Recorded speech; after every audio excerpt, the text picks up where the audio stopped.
Hello all, in this session we are going to discuss about what are the various ways to create the Numpy arrays. So we are going to discuss about how to create the Numpy arrays by using the predefined functions and how we will be able to manipulate the Numpy arrays. Let us understand. Numpy arrays, as we already knew, can be created or can be designed by using various approaches, by using various predefined functions. What actually are those functions? Let us understand.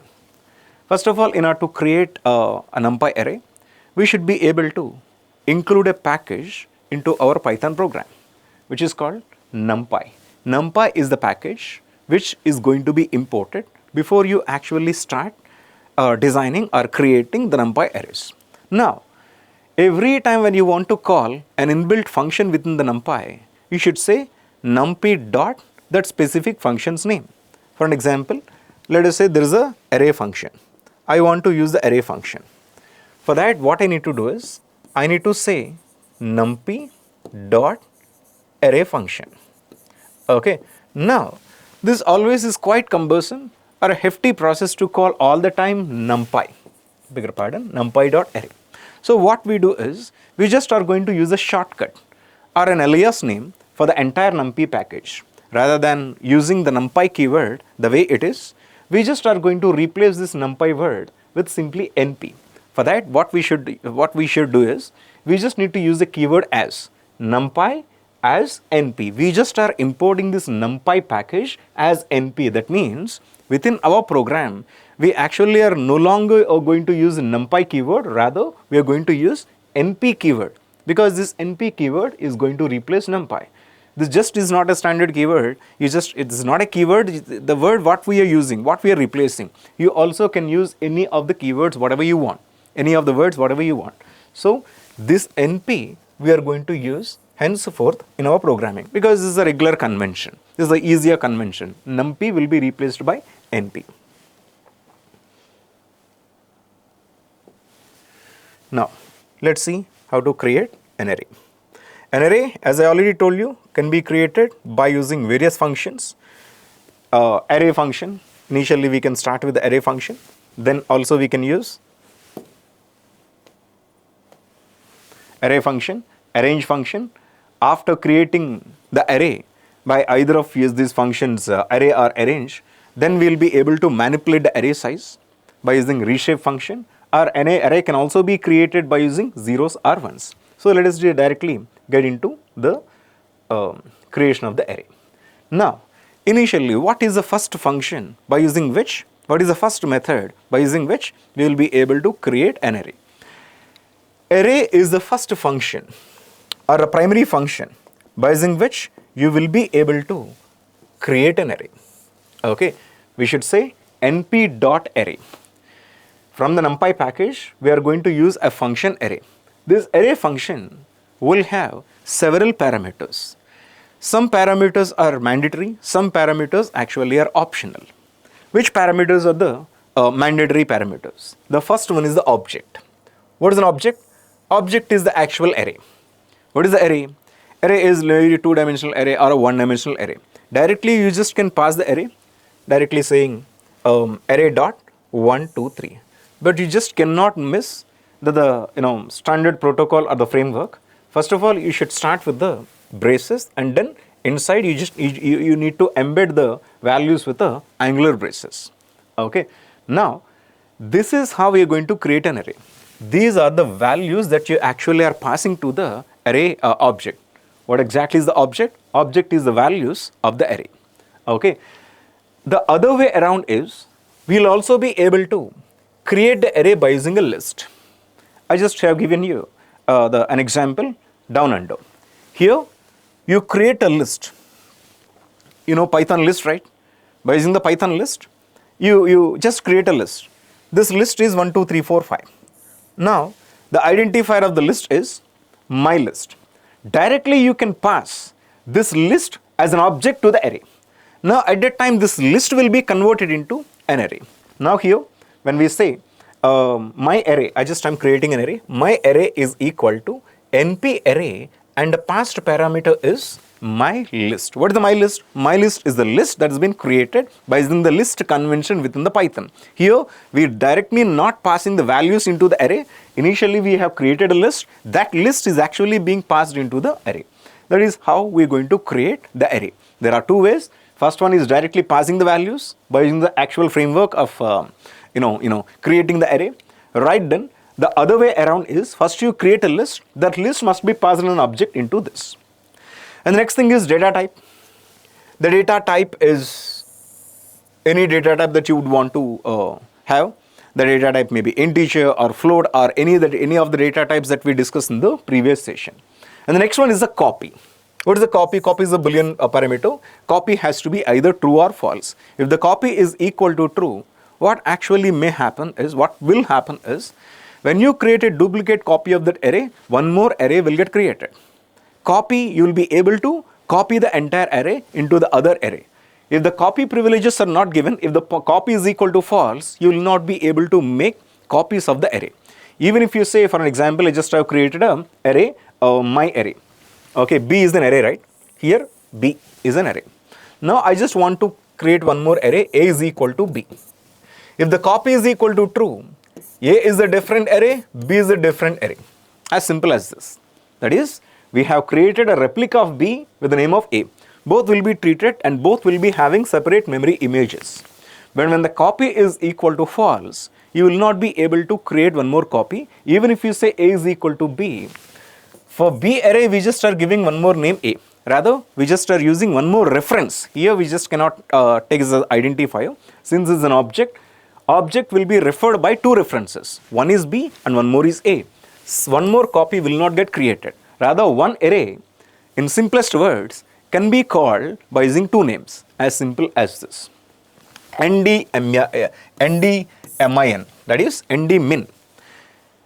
This NDMIN parameter is going to make sure that the minimum number of dimensions are according to NDMIN. If I say NDMIN equals to 2, it will make our array as a two-dimensional array. Although it's a one-dimensional array, it just makes sure the number of dimensions by default actually are equal to true. Here, this is only, it's not even a single dimension. We just cannot talk about a dimension because we just have created an array, right? What is an array? Array is just a simpler vector. We don't even have rows and columns. Rows and columns we would have only when we start creating 2D arrays. What is a 2D array? In 2D array, we will have two dimensions. One is rows and one more is column. Now, since there is no row, there is no column here, when we say NDMIN is equal to true, this array will be, this array will be stored in the memory in two dimensions. The number of minimum dimensions will be attributed to this array by using NDMIN parameter. If it is equal to 2, here I have two dimensions, rows and column. I have one row and three columns here. Otherwise, if I don't use NDMIN, if I ignore this, this array is a simple array which has no rows and columns whatsoever. Okay. I also can say NDMIN is equal to 3. What is NDMIN is equal to 3? NDMIN is equal to 3 meaning, although we just do have one row and three columns, and there are no multiple accesses here, still this array will be maintained as a three-dimensional array. How? Here, there actually, in a three-dimensional array, we have multiple pages. In each page, we'll have a number of columns and number of rows. If I say NDMIN is equal to 3, here I do have a single page. In that single page, I will have one row and one column in this case. So, if I say NDMIN, it will be like this, 1, 1, 3. What is 1, 1, 3? The first one is the dimension. We have a single page in a three-dimensional array. And the second one is one row and one column. In one page, one row and three columns, bigger pardon. This is how we will be able to create the arrays. Next thing is an arrange function. What exactly is this arrange function? How will we be able to create an array by using an arrange function? Let us understand. If you know that the values of the array are spread over across a range, then we'll be able to use the arrange function. How exactly arrange is going to work? Let us straight away get into this details. Now arrange will have several parameters. The first one is starting point, and the second one is stopping point, and third one is a step one. I'll explain you what is the step, and data type is the data type that we actually want to use. Now, how this is going to work? Of course, import numpy as np is common here. np.arrange. Here I'm using a parameter 10. Also, there actually are various additional parameters as we discussed. For an example, I'll explain. Start is 0. Stop is, let us say, 10. Step is 1. Data type integer. So here an array, a simple 1D array, rather a vector will get created with a starting value of 0 and a ending value of 10. Here the 10 will get excluded. 10 will not be included in the value. 10 will get excluded.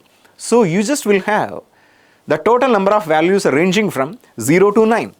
Okay. If I make the step value 2, the values will be, taking a distance of 2. All the values are distant from 2 with each other. For example, if the starting value is equal to 0, the next value will be 2, the next value will be 4, and so on. And here, 10 will get excluded. Anywhere, the stopping point will always be excluded. We don't take this stopping point into consideration, stopping parameter into consideration. Data type already is the data type that we know. Yes, np array, np arrange 4. Yeah, here, by using the arrange function, we'll also be able to create two-dimensional arrays. How will we able to do it? Simply if you say arrange 10, 0, 1, 2, 3, 4, 5, 6, 7, 8, 9, this is going to be the result. Now what I'll do is, I'm going to take an array in which I'm using array function for twice. What I did is np.array in which I'm using np.arrange function. Okay, so understand this. Here, this is one np arrange. This is second np arrange. What will get created out of this? Here, 4, 0, 1, 2, 3 is the first array that's being created. And the second thing again, np.arrange 4, 0, 1, 2, 3. These two are two single vectors. Now I'm joining these two vectors to form a two-dimensional array by using the same array function. I just did np.array in which I passed two parameters. First one is one array, one object of the array. Second one is second object of the array. By combining the multiple object with arrange function, you will be able to create 2D arrays. I hope you got the point. Once again, np.arrange 4. This vector will get created. Followed by np.arrange 4. This vector will get created. These two are actually our independent vectors unless we join them. How do we join them? Simple, by using the np.array function. This is arrange, this is arrange.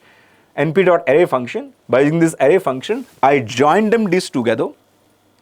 Okay, and these two will get joined and is going to form a 2D arrays. You can see a 2D array. For a 2D array, we will have an additional angular bracket here. Have you got a point? Okay, if it's a 1D array, there is only one pair of angular brackets. For a 2D array, there will be two pairs of angular brackets in the beginning and in the ending. Now you can say there is a two-dimensional array with 2 rows and 4 columns.